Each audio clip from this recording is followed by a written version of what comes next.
We have a follow-up of yesterday's video talking about the US State Department cracking down about mass illegal immigration on Western civilization, on Western democracies such as Ireland, Europe, Australia. I believe that the Trump administration is finally looking into this crazy illegal immigration into the country.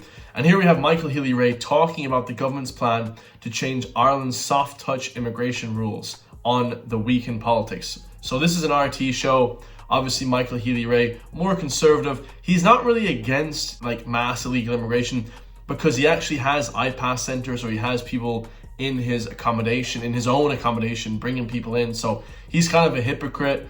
But yeah, at least he's talking about it. At least now they're starting to understand that if the Irish government doesn't crack down on this stuff, then the Americans are coming in. And when the American state officials come in, bad day for Irish politicians. Okay, good day for the Irish, bad day for the Irish politicians. That was Justice Minister Jim O'Callaghan and Minister Healy-Rae. The Sunday Times reporting today that the Minister will be bringing 3 memos to Cabinet this Tuesday.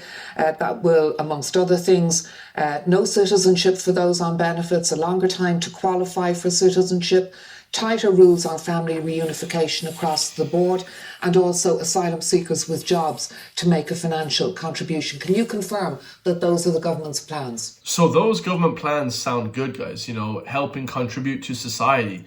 Don't just come here and, get free accommodation. You have to pay for your accommodation. You have to work a job, guys. You have to do something to help contribute to society. Like if you come here, I don't think we should have any refugees. I think every IPASS center, every refugee center should be shut down. If you don't come here to actually help the people, help push culture, help push heritage, help push these things that help the country, help push Irish people, okay, giving to the homeless, that kind of stuff, you shouldn't be in the country, guys. You should nowhere be near the country. Well, what I can confirm to you is that before the UK even made the announcements and changes that they're making, Minister Jim O'Callaghan has been working diligently on a new bill with regard to how we deal with the whole issue of immigration into this country. Good.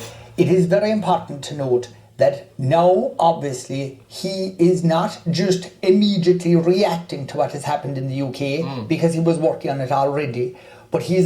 he was working on it because the US said you better start working on something. The US issue, and they tell these politicians months in advance, hey, we're going to come in here, we're going to crack down on this bullshit. And if you don't do something about it, you're screwed. We're going to start pulling out. We're going to start, levying you guys heavy. We're going to start taxing you guys heavily. Because of course, you have crackpot, Irish politicians, Leo Varadkar, Simon Harris, Micheál Martin. These are left-wing Aidan O'Riordan. These are left-wing degenerates, guys. These are left-wing neo-Marxists that want to see the country get destroyed with just massive multiculturalism. We don't know who our neighbor is. Nobody knows who anybody is. Forget about even, religion or color or skin. It's like not even about that, guys. It's about like you don't even know who your neighbor is. They're not integrated into society. People come here, hundreds of thousands of people from the Middle East or some war-torn country in North Africa, the Middle East. They set up some kind of flippin', ghetto or whatever, and then nobody knows who they are. They're not integrated into society properly. That's the issue, really. And, obviously the numbers as well. The most important thing is the numbers. If we're bringing in a few hundred people, 1,000 people per year, a few people, 1,000 people here, 500 people, we're bringing in hundreds of thousands of people per year. They're not educated. They don't even speak English. They don't even want to live here. They just want to live here for the money. They want to come here for economic reasons. They don't give a shit about Ireland. That's a disaster. That's like an open borders tyrannical government. Also now taking into account their changes and trying to ensure that Ireland is not looked at a more favourable destination than the UK. That is why on Tuesday he will be bringing 3 separate memos to Cabinet for discussion and for consideration.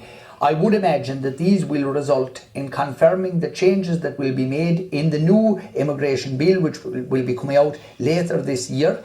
And hopefully what we want to see happening is that we have a fair, but also ensuring, protecting Ireland in that we are not seen as what I would call a soft touch.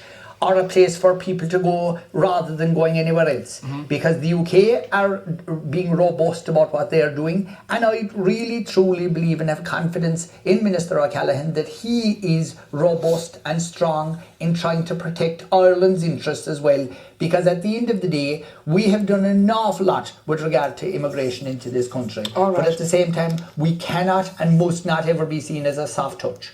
Just on the immigration bill, Minister, you say we'll see it before the end of the year. When do you hope it will become law? Well, look, that will take whatever length of legislative process and time that it will take. But I would believe that, considering that the three separate memos are going to Cabinet this week, that all of this will happen urgently, because quite simply we have to move swiftly, and you heard the Minister say himself, we have to be nimble on our feet with regard to this, because it is an ever-changing situation throughout Europe, but in particularly what happens in the UK is of very, very significant importance to us as a government here. And again, we have to do what's right by everybody, but including by ourselves in this government and our citizens of this country, that we have to be seen to protect the resources that we have. I agree with everything he says. We have to protect the resources that we have as well. You can't just let people come in and just take what we have because they want to. Like, that's not how it works, guys. That's not how it works. We need to be tough on this stuff. Absolutely, 100%. So finally, we have an article here. It says, research exposes large government-funded censorship network in Germany. So, of course, we know Germany is the head of all this censorship bullshit that we have now in Europe, and it is linked to Ireland. This is directly linked to Ireland. So be under no illusion.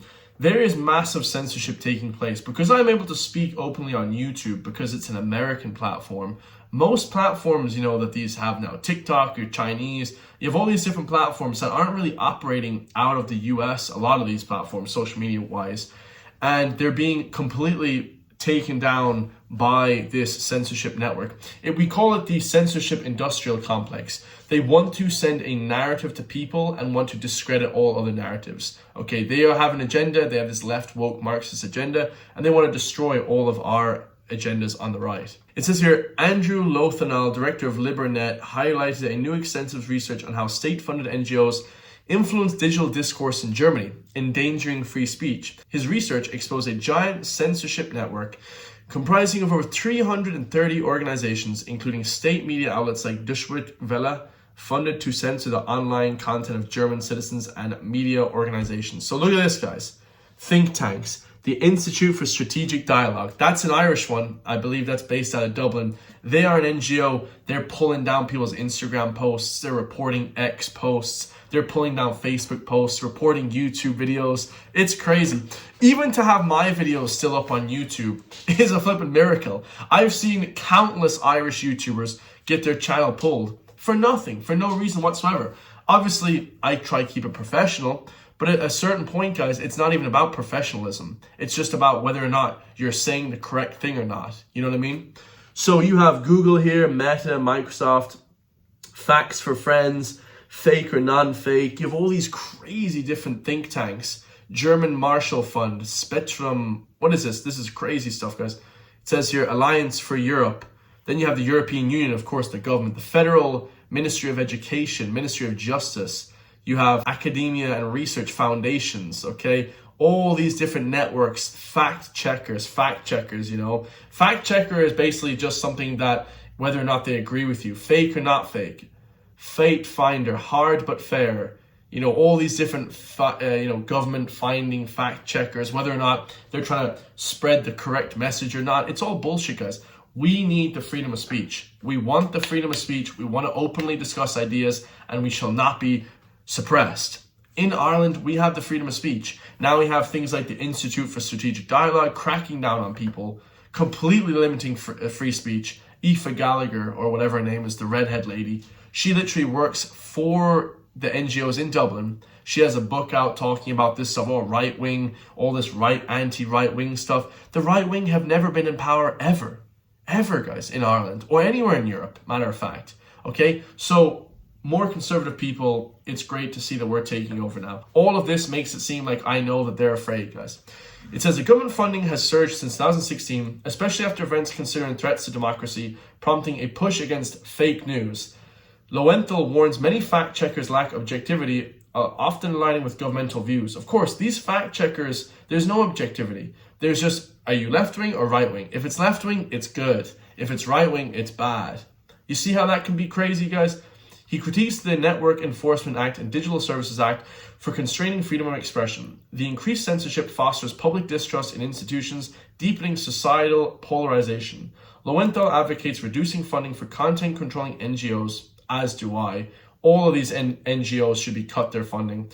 And greater responsibility for journalists and fact-checking. Yeah, all this journalism is bullshit. Look at RT News, News Talk, Virgin Media. The biggest news platforms, RTE, in Ireland, are the most corrupt. They just push propaganda on the youth and the flipping Irish citizens 24/7. There's no objectivityness whatsoever.